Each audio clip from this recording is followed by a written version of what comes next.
This is Bone Chillers to disturb your dreams. Dare to join us? Click subscribe, ring the bell. But remember, we cannot guarantee your safety from the nightmares that await. Prepare to be thrilled, chilled, and filled with a sense of dread you'll find nowhere else. Welcome to the darkness. We've been waiting.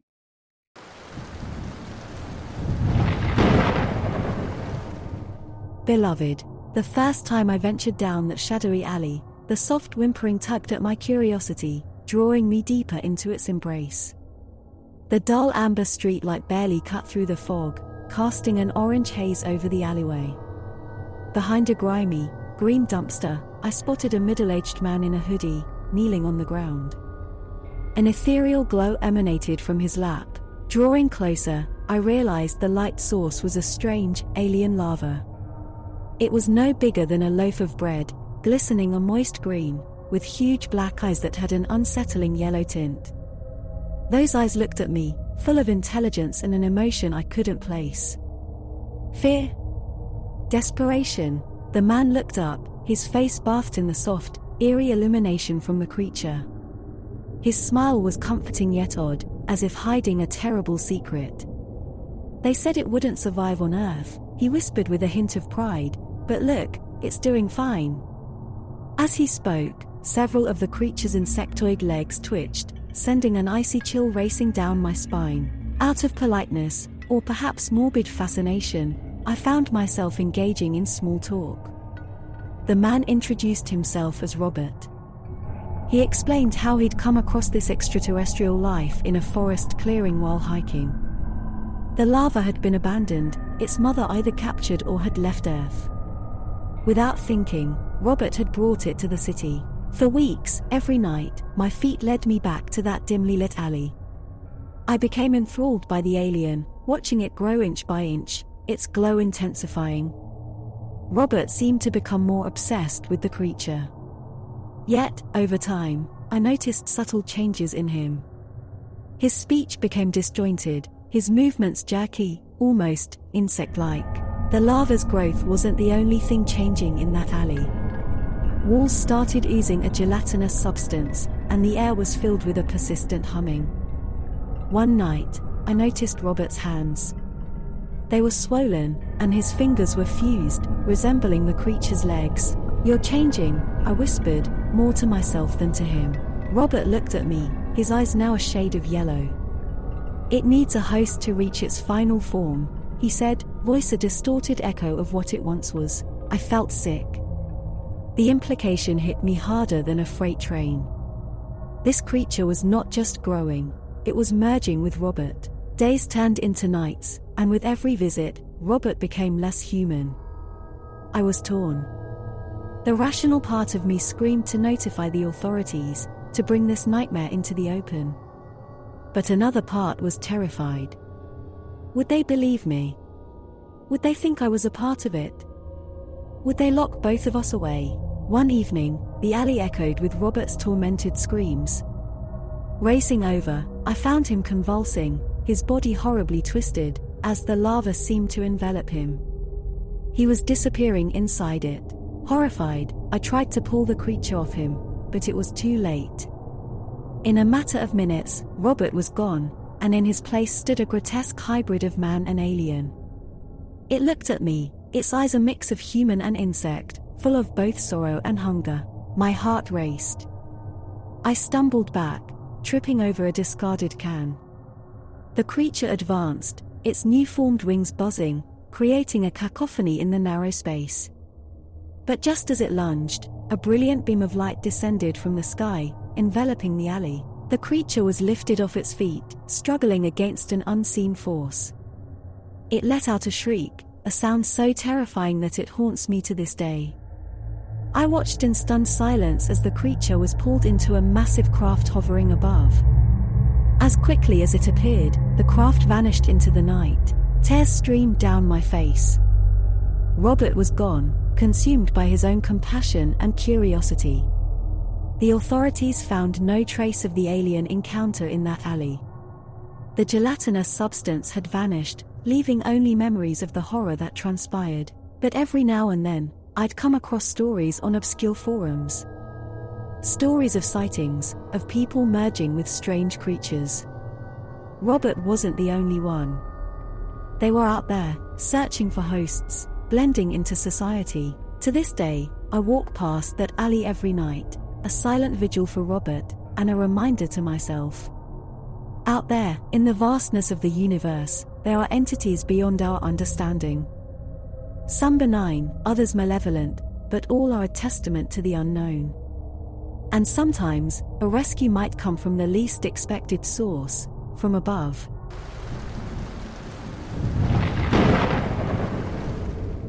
Underground nightmare. The rumbles of the New York subway had always been a comforting background noise. But as I descended the newly discovered tunnel, the ambient clatter of the city gave way to a hollow silence. I'm Adrian, and inspecting structures was my profession. However, this wasn't a typical assignment.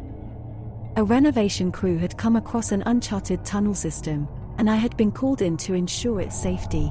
The dank air enveloped me, tasting old and stale. The beam from my flashlight played across the walls, revealing worn, but intricate, carvings. Drawings depicted a bustling city, not unlike New York above. But its inhabitants were distinctly different, grotesque hybrids of human and reptile. Their elongated, lithe bodies intertwined with serpentine grace, their faces bearing an eerie resemblance to humanity but stretched and molded with reptilian features. Curiosity took precedence over caution. My feet led me deeper. The carvings began to hint at a storyline. They displayed a civilization, vibrant and advanced. But the more I walked, the more I noticed their increasing focus on rituals. Central to them all was a creature, grander than the rest, and unlike any depicted earlier, it was distinctly more reptilian, with a fierce crown-like frill and greenish-yellow scales. I paused when I entered an enormous underground chamber, its dome adorned with a mosaic of the great reptile creature. Below, an altar sat surrounded by now crumbled pews, hinting at religious or cultish gatherings. I was so engrossed in the surroundings that I didn't initially notice the soft, deliberate shuffle behind me. The chilling sensation of being watched swept over me. Slowly, I turned. The beam of my flashlight illuminated the very creature from the mosaics. Standing taller than any man, its greenish-yellow scales shimmered menacingly. Its blackish eyes, devoid of pupils, focused on me with an intelligence that left me paralyzed with terror. Reacting purely on adrenaline, I bolted, desperate to escape the chamber. I could hear it hissing, feel its presence chasing me.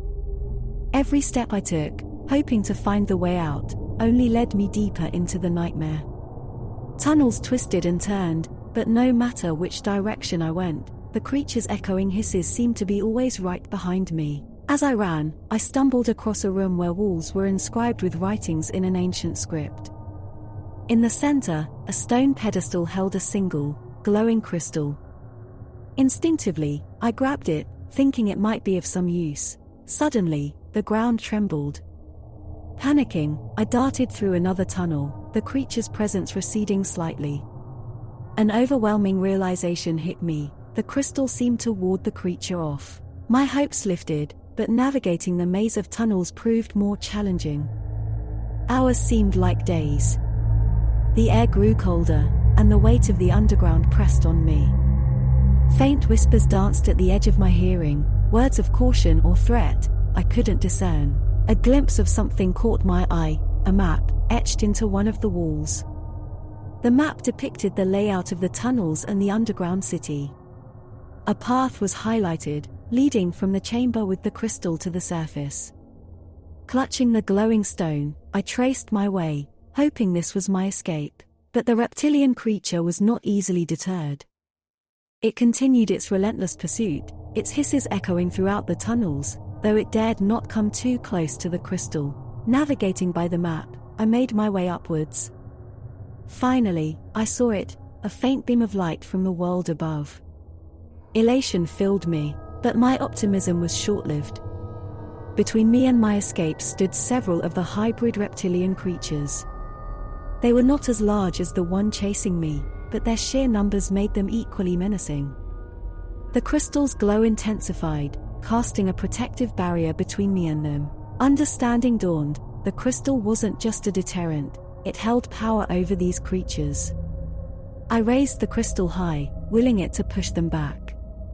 To my astonishment, the creatures retreated, clearing a path. I sprinted to the surface, emerging into the dim light of early dawn. The distant sounds of New York greeted me, a stark contrast to the horrors below. The creatures didn't follow, they remained in the shadows, their eyes reflecting a mix of reverence and fear towards the crystal. I reported the tunnels unsafe, urging immediate sealing. No one questioned it, attributing my harried look to the challenges of the job. The ancient underground city remains a secret, locked away beneath the bustling metropolis. The crystal sits hidden in my home, a silent guardian against the horrors below. Some nights, when the world is quiet, I can still hear distant hisses, a haunting reminder of the underground nightmare.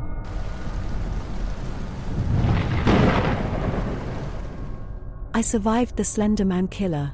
The town was draped in a silence that seemed to emphasize its secrets. Even after a decade, the place had a haunting familiarity, so much so that it had started to pull the threads of my memory, knotting and intertwining them with every corner I turned. My car's headlights lazily illuminated the streets as I drove aimlessly, lost in memories of my childhood. Jake and I, inseparable friends, had grown up here. One of our many shared obsessions was the myth of Slender Man, a tall and faceless entity, said to lure children into the woods.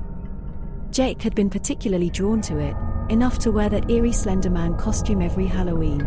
The outfit was disturbingly accurate. A white, blank mask over a hooded figure with tentacle-like extensions sewn into his back. Jake would stand motionless under street lights or behind trees, giving our classmates mini heart attacks. It was all fun and games until the year he disappeared. On a particularly chilly October night, Jake went out dressed as Slender Man and never came back. The town's search for him came up empty, and the police concluded he might have run away. But I never believed it. Parking near our favorite hangout spot by the old diner, I looked around.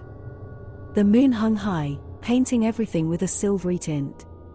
As the memories threatened to overwhelm me, a figure loomed at the edge of my peripheral vision. I froze. The tall silhouette stood under a streetlight, face hidden beneath a white, faceless mask. The unmistakable Slender Man attire. It wasn't Halloween, and it was no child in a costume. I gripped the steering wheel as memories rushed back. Jake? Was it him? Could he have returned after all these years? But why? And as what? As the figure started to move closer, I fumbled for the car key. But instead of turning it on, I found myself getting out, compelled by a force of emotion and nostalgia. A decision I would soon regret. Jake? My voice was shaky. Is that you? The figure didn't answer.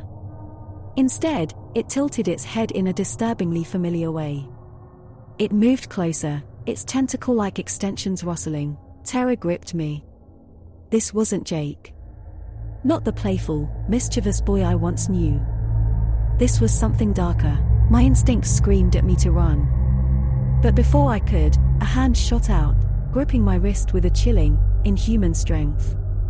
I tried to pull away, but it was futile. That was when I noticed the knife, gleaming ominously in the moonlight. Who are you? I screamed. No answer. Just the relentless pull towards the woods. Memories flashed before my eyes, the old stories of Slender Man taking children into the forest. I couldn't end up like that.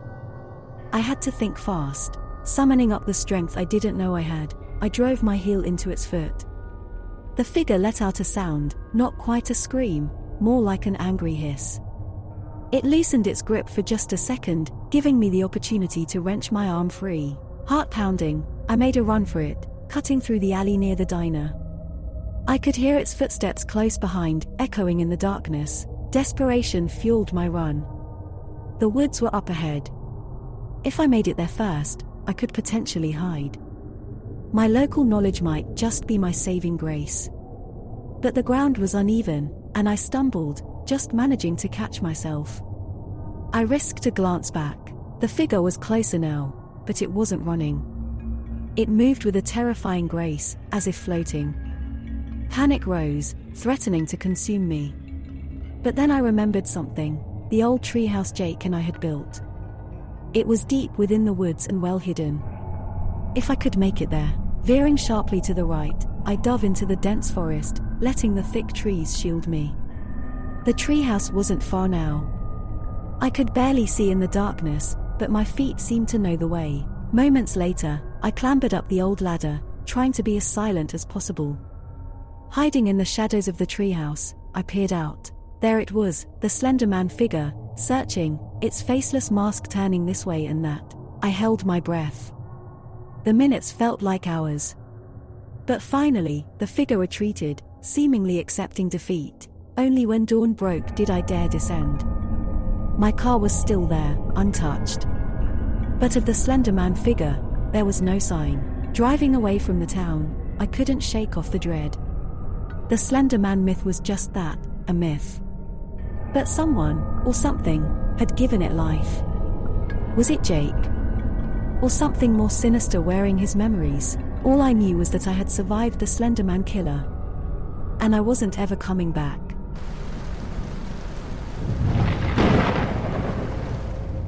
The Secret of Station Zero. My name is Jess, and I'm a hacker, not for any malicious reasons, but purely out of curiosity. Late one night, after bypassing the city's mainframe security systems, I stumbled upon a peculiar set of blueprints. They depicted a hidden underground station, mysteriously labeled Station Zero.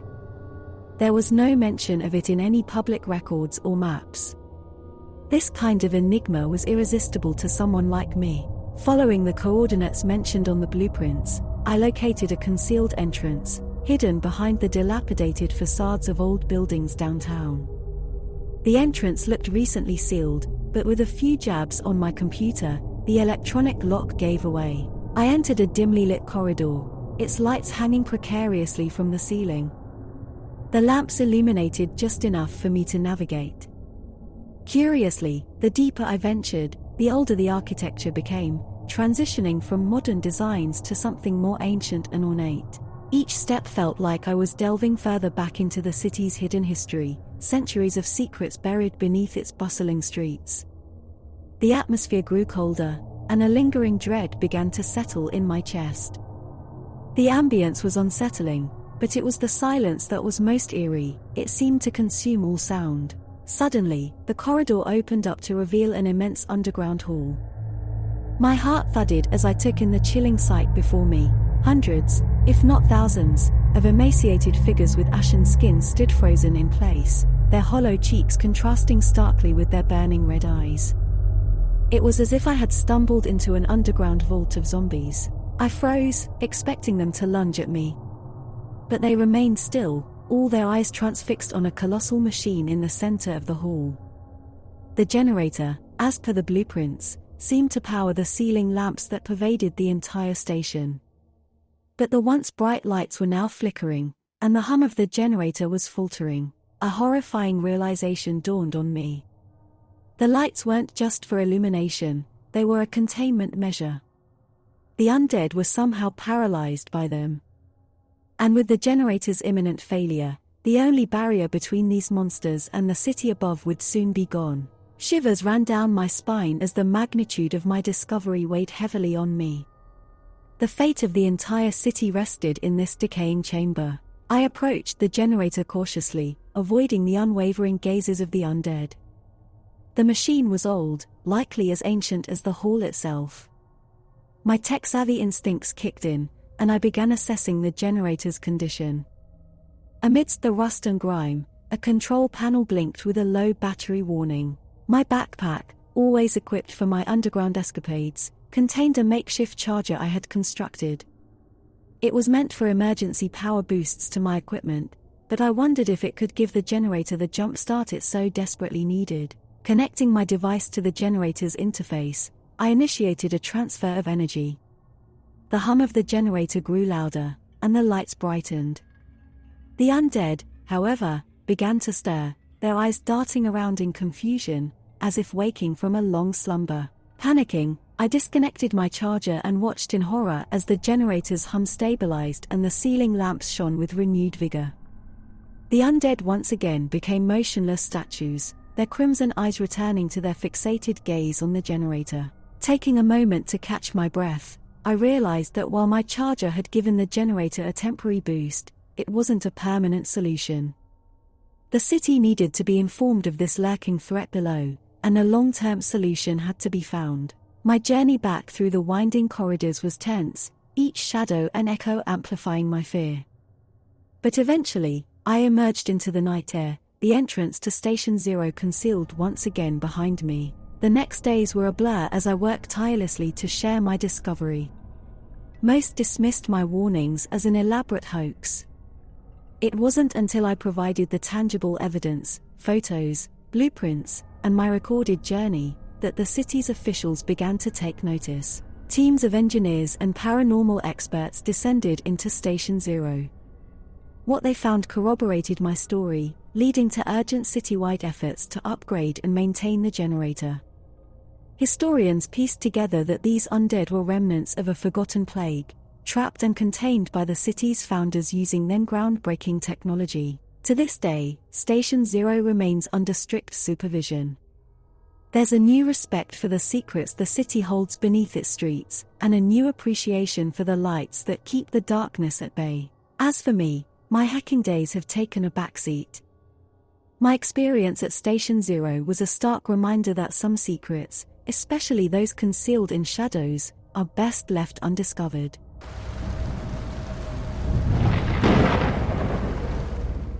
The creation of life. The world knew us as the Raymonds, leaders in the domain of scientific research. My father, Dr. Raymond, was a pioneer, and I, his only child, Dr. Elise, followed closely in his footsteps. We had achieved so much, but I faced a personal tragedy. Due to a rare genetic condition, I couldn't have children. This broke both our hearts, and in our grief, we decided to challenge the very rules of nature. Beneath our mansion, far from the prying eyes, lay our laboratory. In the center of the room, suspended from the ceiling was our secret. The mass, as we called it, was an enormous pulsating organic entity. It throbbed with life, its exterior bubbling with an eerie promise. My father believed it was the solution to our heartache, the answer to bypassing natural reproduction. Days turned to nights and back to days as we worked. I became increasingly attached to the mass. Every bubble, every throbbing pulse, I interpreted as its heartbeat. It was my baby, my only chance at motherhood. But as weeks went by, something changed. The mass grew tentacles, long and sinewy, reaching out for things around the lab. First, it was just equipment, drawing beakers and tubes into its pulsating core, absorbing them, growing. My father grew concerned. "We need to control it," he cautioned, always keeping a cautious distance. But I, blinded by my longing, reassured him, "It's just learning, evolving." Like any child would. One evening, as the world outside descended into darkness, and we were engrossed in our work, a scream broke our concentration. Turning around, I saw a lab assistant being pulled towards the mass, its tentacles coiled around his leg. We raced towards him, trying to pull him back, but the tentacle's grip tightened, and with a powerful jerk, it drew him into its core, absorbing him instantly. My father looked at me, his face pale with terror. "Elise, it's feeding on life. We've created a monster." I backed away, my heart pounding. My desire for motherhood had blinded me to the dangers we'd unleashed. Days went by, and the mass became more aggressive. It pulled in anything that lived, a rat, a bird that had made its way into our lab. With each life it consumed, it grew in size and power. Its tentacles reached out hungrily, waiting for the next prey. We tried containing it, sealing off the lab. But it was too powerful, breaking through barriers with ease. One day, as I was standing near it, entranced by its rhythmic pulsations, a tentacle shot out, coiling around my arm. Panic surged through me. I tried pulling away, but its grip was strong. Just then, my father rushed to my aid, wielding a large scalpel. He sliced at the tentacle, forcing it to release its grip. We retreated to a corner, watching as the mass's tentacles flailed angrily. "Elise," my father whispered, a note of finality in his voice, "it's you or it. We have to destroy it." But how? It had grown too strong. And a part of me still saw it as my child, my creation. While I was torn, my father acted. He raced to a control panel, pressing a series of buttons. Alarms blared, and a countdown began. "I've activated the self-destruct," he shouted over the noise. "We need to leave now." We ran towards the exit. But just as we were about to step out, a tentacle wrapped around my father's leg, dragging him back. He fought, but it was too strong. He looked at me, tears in his eyes. "Go, Elise. Save yourself." I couldn't. Not without him. I lunged towards a nearby shelf, grabbing a container of acid. Without thinking, I hurled it at the mass. It screamed, an unholy sound, releasing its grip on my father. Taking advantage of its momentary distraction, we ran out, sealing the door behind us. The countdown reached 0, and an explosion rocked the foundation. The lab was destroyed, taking the mass with it. We emerged from the wreckage, our lives forever changed. The cost of our ambition lay bare before us. Years have passed since that fateful night. The world praises our brilliance but remains oblivious to our dark secret. As for me, I've learned that life, in all its forms, comes with its own will, its own desires. And sometimes, the price for playing God is too high. I may have lost my chance at motherhood, but I gained something even more precious, the understanding that life is sacred, not a plaything to mold as we wish. The scars on my arm, remnants of the mass's grip, serve as a constant reminder of the boundaries of science and the indomitable spirit of life.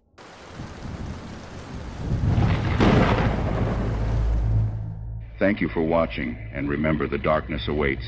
Until our paths cross again, stay fearful and stay subscribed.